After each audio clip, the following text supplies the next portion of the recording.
Hello and good evening. Thanks for joining us tonight on tonight's show. We have a full packed house. When I said full packed house, I mean we really have constituted the majority side of Parliament, because tonight I've been joined in by two wonderful gentlemen, both members of Parliament. This is Majority Caucus and my name is Ali Dawood. Tonight we'll attempt to dissect the speech as delivered by His Excellency the President of the Republic of Ghana, John Dramani Mahama, on the Independence Day. Happy birthday to all the good people in Ghana, including the bad ones. Ghana at 56. We would want to attempt to see whether or not we have made progress as a nation that is 56 years old. I have been joined in the studio to help do justice to this topic by Honorable Kwame Agboja Governs. The last name has emphasis, governs, as in the word governance. Honorable Kwame Agboja, he is the MP for Adaklu in the Volta region. Also joined in the studio is Honorable Menta. Let me take my time and mention the name properly. It's a heavy title. Honorable Akando Kwabena Menta, the MP for Joabuso. He is also the immediate past youth organizer for Western region. Are you sucking me? Still the youth organizer. I apologize. And I also have the MP for Adaklu, referring to Honorable Kwame Agboja Governs, also is the UK Ireland Vice Chairman for the NDC chapter there. And so you could see these are people with many, many responsibilities. Thank you very much, gentlemen, for your time here in the studio. Thank you, Ali. May I ask, were any of you at the Independence Square? Not actually. You watched it on TV? Yes, I watched it. How about you? Well, I was in my village, Adaklu. Constituency business? Yes. We are now a new district. Oh, okay. So for the first time, we have to celebrate the 56th birthday of Ghana as the same time our first birthday as a district. So I was there. It was a very wonderful program, and I'm happy I was there. But I understand what it means to be there. Yeah, let me allow you to set the ball rolling. Many political pundits have described the president's speech to be all-involving, very, very emotional. You could see the president was trying to reach even to the ordinary Ghanaian who may not be aware of what Independence Day means, and that there has been many, many celebrations. But for this, he thought that he should take it upon himself to bring everybody on board to join hands in forging the nation forward. Some say it's an old trick, trying to sound emotional. You know, we've heard this, we are tired. You know, some people even said there's nothing in the statement. The likes of Franklin Kujo, they said there was nothing in the statement. I don't know if you have any objections to that. Well, thank you very much. He wasn't the only one who said. I took offense with one of their colleagues, Mr. Bentil, who basically said that this country lacks quality leadership. I wonder what he does in his day job to pay the bill. And I hope whatever he does it so well that his bosses have a lot of praises for him. But to generally just sum up things like that simply because you have an NGO and you're not responsible to anybody and you can say anything, I think that doesn't matter, honestly speaking. People like that comment can just be tolerated because we practice democracy. But then let's go to the crust of the matter. What do we want in a president? A president is the face of the country. He must provide leadership. In many cases, he must provide solutions to the challenges we have. And he can do this at different fora. Not too long ago, he was sworn in as president. He delivered a speech. Not too long ago, we who are parliamentarians witnessed him come to the House to deliver the State of the Nation address. He addressed certain things that were the day-to-day challenges of the country and gave us a roadmap as to how we're going to deal with that. On the day of 6 March, it's not a day to say we're going to fix boreholes, we're going to fix roads. It's the day that Ghana became independent. It was a day of inspiration, a day of nationalism. So any leader of his or her sort need to try to instill that spirit back into us, because I believe we lost a bit of that in this country. So he tried to inspire us. He tried to tell us that we can only move forward as a people if we work together. He said the country attained political independence. But then, in his estimation, and for that matter, many people, including myself, I believe there's a lot to do to attain economic independence. And he did that emotionally. How can the president realize that we're having challenges even with electricity, with water, not be emotional about it? He doesn't like it. He told us some time ago that he doesn't even sleep when he thinks about these things. So if he were to be delivering those speeches laughing, I would have been thinking he's not serious. But the fact that he delivered it with emotion tells me that he's serious about it. And I've tried to follow this president from the day he assumed office, and just go back and see everything he says is consistent from the first one he says. He just develops it further. And I believe that is the kind of leadership this country needs. And we should look at the bigger picture. Who is believable? Who can deal with the problems of this country? And I believe the president did very well. He inspired us on the day of 6 March. That is the kind of speech that is expected on 6 March, not to come and tell us you're going to fix. Are you saying that for a speech like this, the president is forbidden from talking about developmental issues on a day like this? He's not. Look, he talked about things like we should see each other as working in the collective, that nobody wins as an individual. This country can move forward better or faster if we work together. That is the thing, because have we not attempted so many things? If you have a country where the day-to-day discourse everywhere is about petty squabbles, like the president put it, when we should be thinking about solutions to things that make us a nation, things that make us deal with the issues of education, healthcare, security. Instead of going to sit on radio to be describing how somebody's the alignment of somebody's nose on his face and other things. His height. Exactly. That doesn't matter. So I believe that the good people of Ghana understand that what they were expecting their president to do on the 6th March is to inspire them. And the president did exactly that. And I'm very proud of him. Okay, I'll come back to you. So whether or not words or, inspirations are enough apart from actual work on the ground and making sure that those who are put in positions to man this country's industries, facilities, or whatever it is, are doing their bit. Honorable Kwabena Menta Akando, what would you say in the speech that was the high point of the infant government of His Excellency John Dramani Mahama, because it's just barely 3 months old, and in this speech, what would you say is that made you say wow? Yeah. Good evening to the viewers. Ali, you see, you can't take any portion of the address out.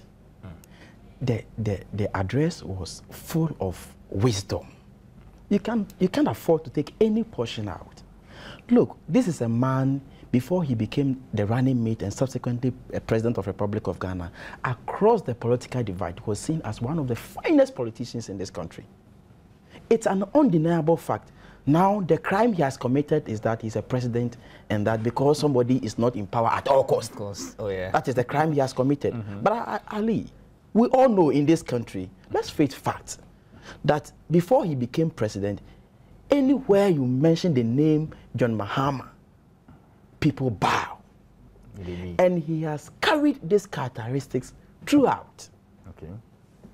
Anytime this man speaks, he inspires a lot of people, especially the youth. Yesterday, I listened to him. He was fantastic and he was spectacular. How can I afford to take any portion of the statement out? Okay. Full of wisdom. I see. Full of wisdom. But let anybody do his political idiosyncrasies. But what is important is that we must focus to develop this country. If this country can move on very well, if we can develop, we can afford to turn our back to all the issues His Excellency raised. For instance, let me not cut you. Some people, the critics, said that we wanted to hear, and I have done this. And when I detected the problem, for instance, in energy, I touched that this should be done, and this was done, Ali, and this should be, Ali, specifics. It's at least only people who are strangers in this country who think this way. Not too long ago, His Excellency gave the last State of the Nation's address in 2012, isn't it? Yes.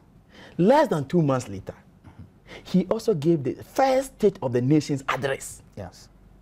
Less than 3 days ago, the finance minister appeared on the floor of the House to give the details or the highlights of the budget. Indeed. Then he goes to Independence Square. Then, I don't know, is he supposed to repeat the budget? Well, the argument is that, I mean, for a matter that is so dear to the nation's heart, we need to hear constant repetition of it. In all the statements, be the first statement, the State of the Nation's address and the budget, these problems were conspicuously seen. He mentioned them to the extent that the man said he has sleepless nights on these problems. And then in the budget, we saw concrete measure, pragmatic steps to solve some of these problems. We should not belabor the point. You understand? If we are doing politics, at least we should be a little objective, dispassionate. You understand? This is a president, anytime he speaks, even outside the country, we feel proud as Ghanaians. But they said he's too symbolic. The symbolism is too much. Well, they are entitled to their own opinion. It's so sensational, no substance. They are entitled to their own opinion. For instance, Franklin, he said no substance.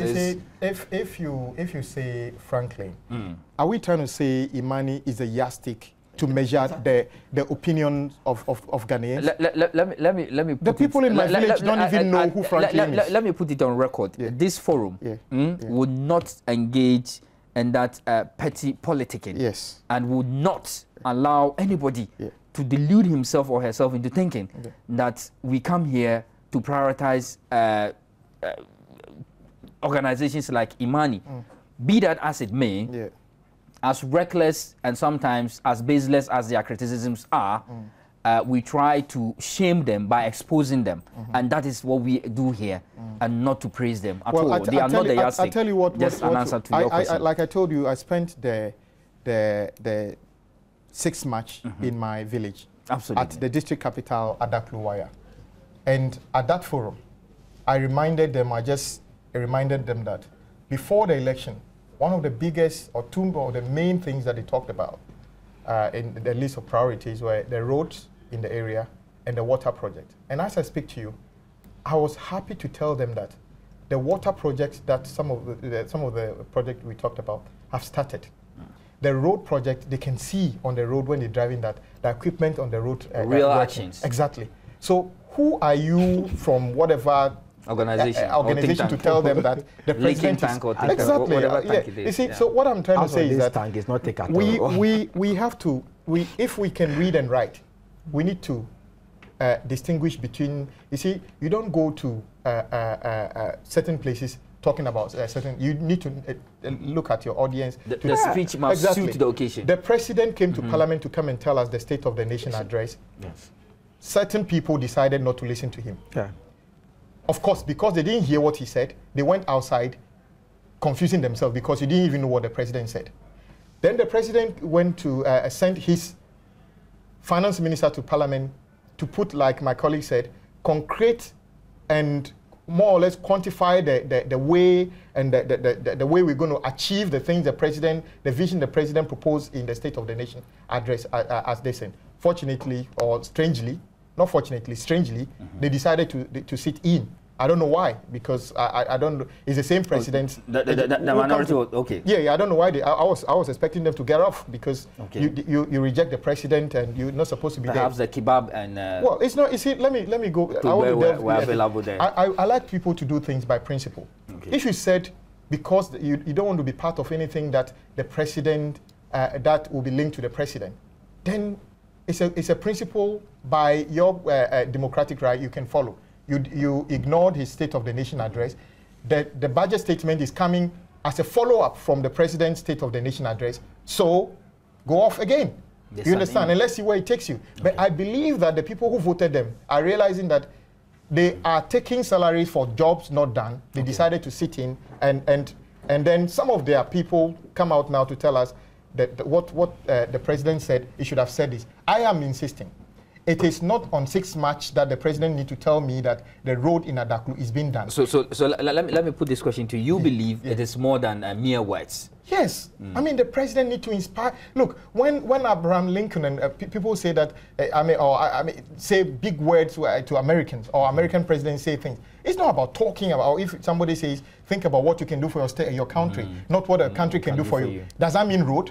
No. But it tells you, as a person, whatever I'm doing, I've got to be at the best of it so that I can benefit from it as a person, and my society, my country can benefit from it. That is the kind of leadership we want. So if Imani wants to say that... You are advocating... if Imani wants to say that they didn't hear roads, the mention of roads and other things, I am saying, Imani, yes, we should have more of think tanks in Ghana. But Ghana cannot be measured on the whims and caprices of a group of people hiding in their at the back office, and not drinking tea and then come up with whatever research they have. Okay. The real research, the real judges of Ghana are the voters. And the people of Adaklu know that there's a water project going on, there's a road project going on. They care less about what Imani thinks. Okay, that's absolutely on point. I think that it is important, once again, we take the opportunity upon ourselves to remind viewers and that this platform would not countenance any baseless criticisms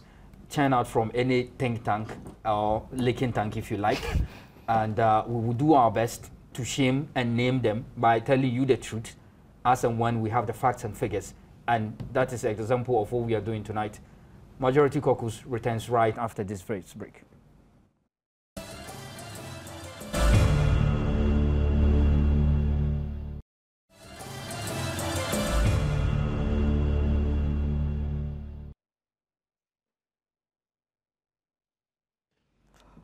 Hello and welcome back to the show. This is Majority Caucus live on your multi-TV, both live on air and online. And just in case you're joining us, we are on your Joy News channel. We'll be looking at the statement delivered by His Excellency the President of the Republic of Ghana, John Dramani Mahama, on the Independence Day, Ghana at 56. Honorable Kwabena Minta Akando, still the youth organizer for NDC in Western Region. Per the constitution of the party. Absolutely, without a doubt. Forgive me, and I apologize sincerely for my mistake earlier, an error on law. Honorable, the President made mention of, just basic discipline, proper conduct and attitude. For instance, the dumping of refuse in water bodies cause flooding. And he said you should not be surprised that when you do that, this is the consequence. Yeah. You don't have to blame government for that. Yeah. That is an individual responsibility. He also mentioned about illegal connection. And I know so many ghettos, people are doing that, both water and electricity. They don't pay water bill nor electricity bills. And this goes to affect the economy. Was the president right to do that? Or you think that he should be seen to be solving the problems rather than pinpointing to us? Because people seem to know the problems, right? Yeah, Ali, there's no doubt about the fact that the president is an expert in communication. In communication, when you are communicating with people, first and foremost, you have to look at your audience. You understand the occasion and what to say. On that platform, the Independence Day celebration, the president spoke as the #1 gentleman of the land, as the father of the country. You understand? And so he was advising all of us. And indeed, we all agree that before we'll be able to develop, there are certain attitudinal changes we need to inculcate in us. You understand? Ali, how do you expect that we develop? The money that we use to develop, that money should be used to pay somebody to go and collect probably the rubbish you dump. In water bodies. In water bodies, or even in the streets. So if the president says that, at least let us be disciplined. Let us not dump refuse indiscriminately. Has he committed a crime? Absolutely not. You understand? If we are thinking about solving energy problems in this country, and we have people who are connecting illegally, you understand, wasting power, and then the president says, at least, let us be disciplined in that direction. Has he committed a crime? No. You understand? We want to have, accident-free roads, but we have drivers who drink and drive. drivers who drive recklessly on our roads. Both private and truck. Of course. You understand? But we always want to preach against accidents. Can we do that? Can you eat your cake and have it? Never, never. And so if you have a president speak this way, because he didn't go to stand on the platform and say, oh, that be die, we are. I mean, if we get our leaders to speak this way, I think that we will be able to change. Even if about 5 to 10% of the population in this country take what the president has said seriously, we'll be able to make a headway. Okay. So you think that the president has set the pace? Absolutely. The president spoke very well on some fundamental things that we need to be doing. If we do those things as a country, right, we'll be getting somewhere. We need to at least discipline ourselves so that the very charity money begins from home. Yes, the monies that we can use on those, for example, paying people to collect the refuse in town, can be used to do other things. The power that is going waste, we can use it, I mean, judiciously. We can use it to do better things than allowing it to go waste. Okay. We can drive, if you have an idea about how much we lose as a country, I mean, as a result of accidents, my friend, it's huge.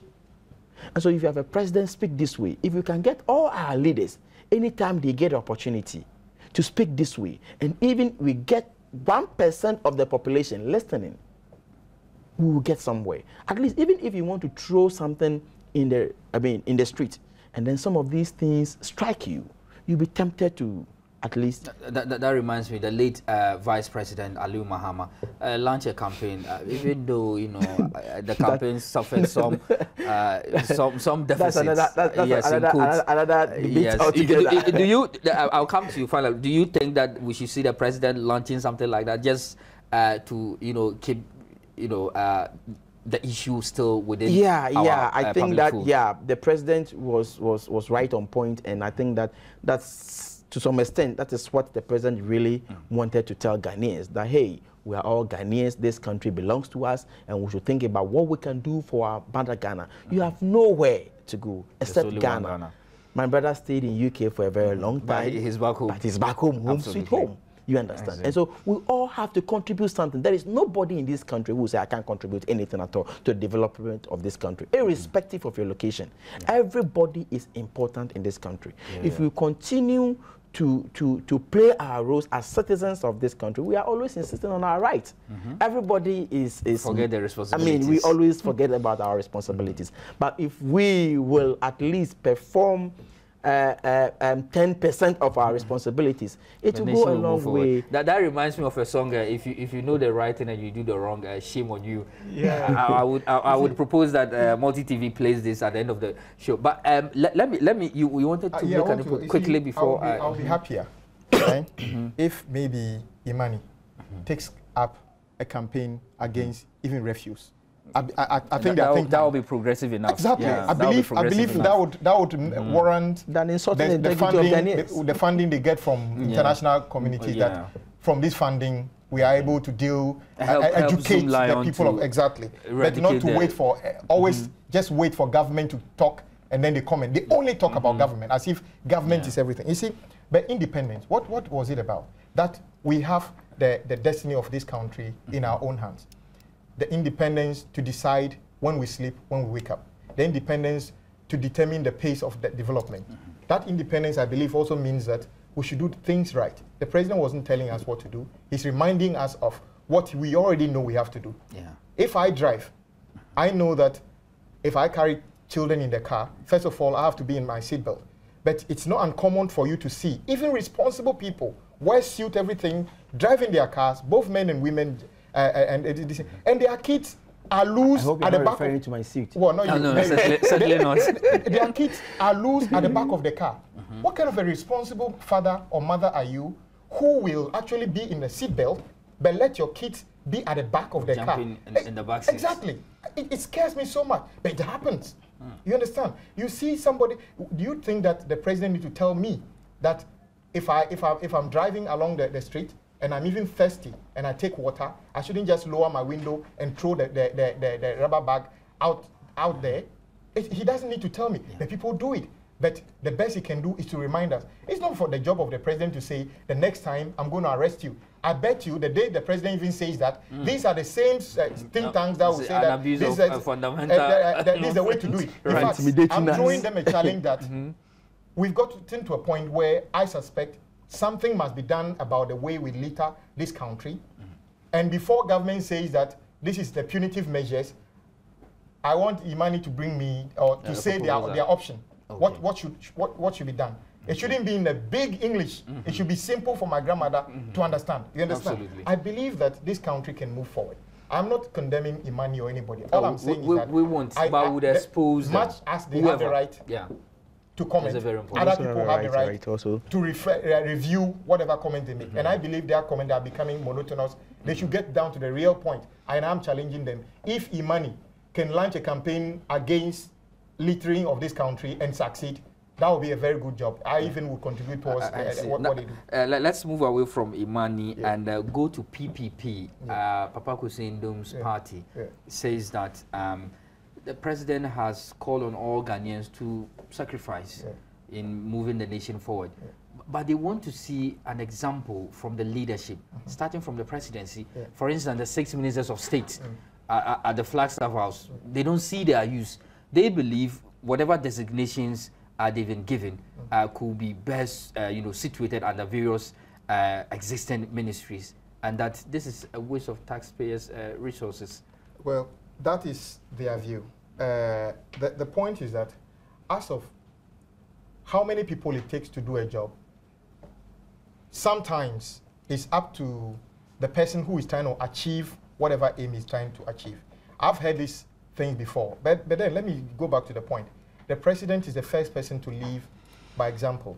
You remember certain leaders in this country ride in huge American vehicles and BMWs and other things. Our president rides in a common Toyota. But that should be Papa Kuseindomh. He uses American cars, at least during the campaign. He was never a president of this country. I'm talking about president. Our president is a very modest person. He's living by example. You understand? This president is not extravagant. He doesn't say one thing and go and do another one. And indeed, the philosophy of the party he belongs to, which is the social democracy, does not even allow him to do that. Ghanaians need to understand the difference between NPP and NDC in terms of philosophy. NDC, as a social democratic party, believes that government can be moderately big because you want to be able to control certain things that needed to be done for society to work effectively. I.e., if you want to control drug menace in the country, you will need people to be able to enforce this, isn't it? If you want to be able to deal with, we have Ministry of Finance and Economic Planning, but the task is huge. It is not you don't believe having a Minister of State in charge of certain aspect of the finance is a duplication of responsibility? No. Well, they've already explained. Look, one of the the booming part of our economy now is the service sector, and which include the influx of banking institutions, both, Susu, whatever you can call them. They are booming. So I think there's a need for this government to pay a particular attention to that section of the Ministry of Finance, simply because government wants that sector to grow, to employ more people, to make finance capital available to people. So if you want to encourage that, then you need somebody to be dedicated to things like that.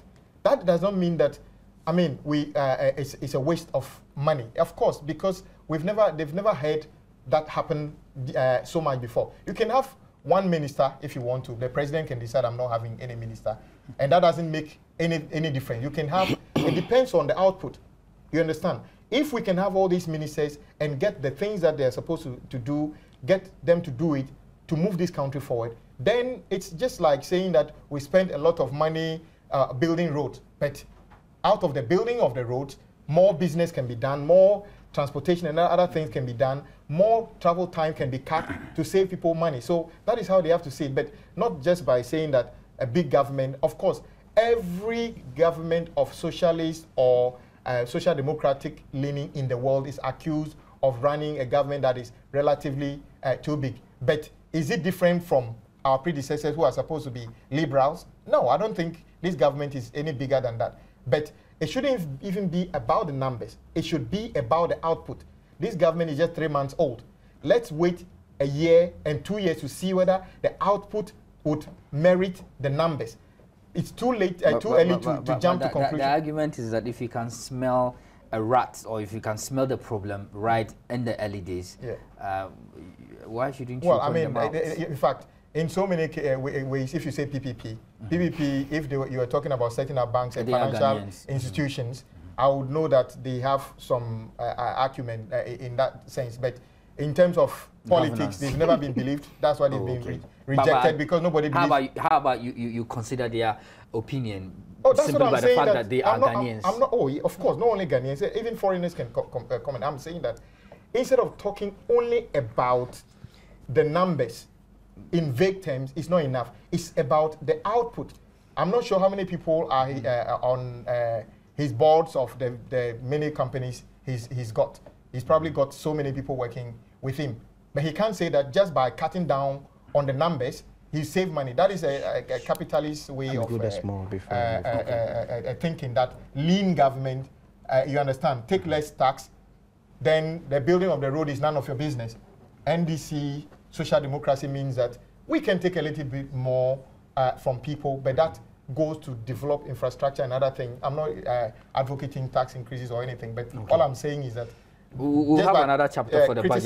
We've had the first one. The numbers. I mean, what numbers are we talking about? I believe Honorable Fikwete would do a very good job trying to spearhead the expansion, even further expansion of the financial institutions in this country, regulate them so that we don't have people having pyramid cap type of things, that people put their money somewhere and somebody vanishes with the money. It vaporizes. A responsible government should put in place things that make sure that our people's savings investments are protected. And I think it's a step in the right direction. The president needed to be commended. It's too early to jump to conclusion that the numbers are too big. Okay, we'll wait and see as Kwame Abuja has advised. Yeah, Honorable. Again, I think that my colleague has dealt drastically with the issue of efficiency of the government in terms of the number of people His Excellency thinks that he will use in his government. But you see, again, it is too early. Let's wait a little bit, because he hasn't even finished his appointment. He's yet to even appoint a deputy. So for all you know, there are some deputies. I've heard some word that perhaps you've been penciled. It has not been verified yet. And so let's wait. For example, if you have a particular ministry like a ministry A, and they used to have 2 deputies, for all you know, it could be just a deputy. You understand? Okay. So it's a means of even cutting down the. And we have heard clearly from the president measures that he's putting in place in order to cut down the expenses of the government. Okay, we are coming to talk about. I want us to turn our attention quickly to the conduct of the minority. Yeah, so that is not part of this, but realizing that sometimes they choose and pick which part of the function they should be. But before that, let me announce the phone lines. My viewers are waiting anxiously. You can join in the discussion on 0302-211-70124, 0302-211-70124. You could dial up to 4701-2324, just in case you are getting it mixed up. The conduct of the minority. Yeah, so before I move on to the conduct of the minority, for example, and so I think that the president has a very good plan to move this country to 2016, and I have no doubt whatsoever that at the end of 2016, Ghanaians will also allow him to continue the governance of this country. Yes. Okay. Minority. My brother, I am praying that Ghanaians will probably, realize. Honorable, hold on there. Let me take this caller. Hello, Emmanuel. Yeah. Emmanuel Gulari, yeah, good evening. Good evening. Yes, I'm very happy to join this program. Okay, go ahead. The minority boycott in Parliament, in fact, it has no room for accommodation enough. But I'm always impressed with what you do on television. So let's forget the minority and move Ghana forward in that direction, like 2008. Without them, we can live. Without them, Ghana can exist. Whatever they do, Ghanaians don't like them. That's why they do for them. Okay, thank you very much for your opinions. I have another caller. I have Abubakar. Hello, Abubakar. It looks like I've lost that caller. Yeah, Honorable. And so I'm praying that gradually Ghanaians are getting to know the kind of minority we have in this country. Yeah. Now they hit a bedrock and they have no option again because they keep moving from one reason to the other. You understand? And so they have realized that whether they come to the chamber or not, Ghana is developing. Yeah. You understand? No matter what they do, we'll continue to develop Ghana. What are the reasons they have given? One, initially, they said, oh, anything that will legitimize His Excellency John Dramani Mahama won't take part. Then they had to shift their attention. Wouldn't the budget legitimize? I'm coming. We'll go there. I will give you the opportunity to advance that argument. But let me pick this call. Hello, Emmanuel. Hello, sir. Yeah, you're on air. Okay. I'm Muslim Emmanuel. I'm calling from Maswatri in the Ashanti region. Okay. In fact, I'm looking at you like in Creole, and then I just want to ask, what is the solution that you have made with this program that you have for us this evening? I didn't get the question. I didn't get the question. I'm asking that Ghanaians, you do talk a lot. With this your program, at least you're educating. But what solution have you made for all this crisis that is coming to us as businessmen and then women? All this we facing, the energy crisis and all those stuff. What is the impact that this program you hosted having for us as Ghanaians and businessmen? As the younger guys, they are saying that the president is handsome. It's not that we're talking about. We're talking about how we solve our problem as Ghanaians. I'm sure if Emmanuel Bosonche, if you've watched this program very closely, you would have realized that we do not dedicate our time to discussing how handsome or ugly somebody is and talking about the impact of this program in brief. The fact that you have the opportunity to even air your concerns is what is part of the impact that we want to bring on board, and that, believe me, people do watch and are still watching, and if you should take an opinion poll, you see how far the effect of this program reaches. But of course, my panelists would also... something about energy. The president, what we want him to understand is that the president said that by 2016, we want Ghana to have about 5,000 megawatts of energy. And out of that, even next month, he gave a chronological a list of how this is going to be achieved. We talked about by the end of middle of next month, towards the end of next month, certain quantum. And the State of the Nation's address. Yeah. All these things are part of the. Let me pick this another caller. I have Rafiq. Hello, Rafiq. Hello. Yeah, Rafiq, you're on. Good evening. Yeah, please, I know you people are not lawyers, but I just have this question that has been bugging me. Where I am, my MP is an NPP member. Can I sue him for not attending some of the parliamentary processions?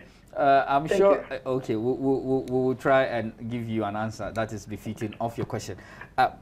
Let me pick my final caller. I have Bequin from Kumasi. Hello.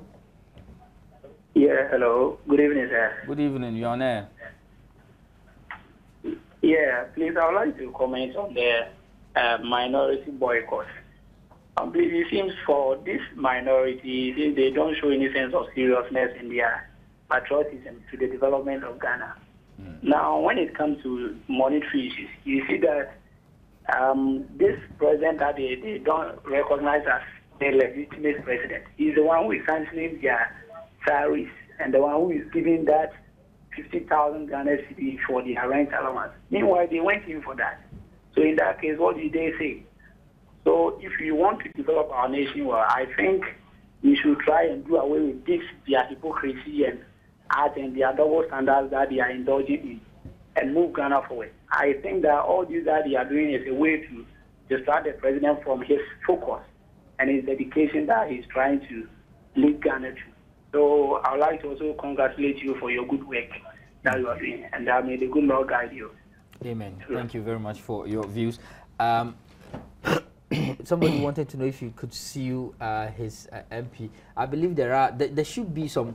We would not attempt to assume the rules of a lawyer. The simplest suing will come in 2016. But that will be too long. They want an immediate action, quick one. Sometimes we do some kind of disservice to our people.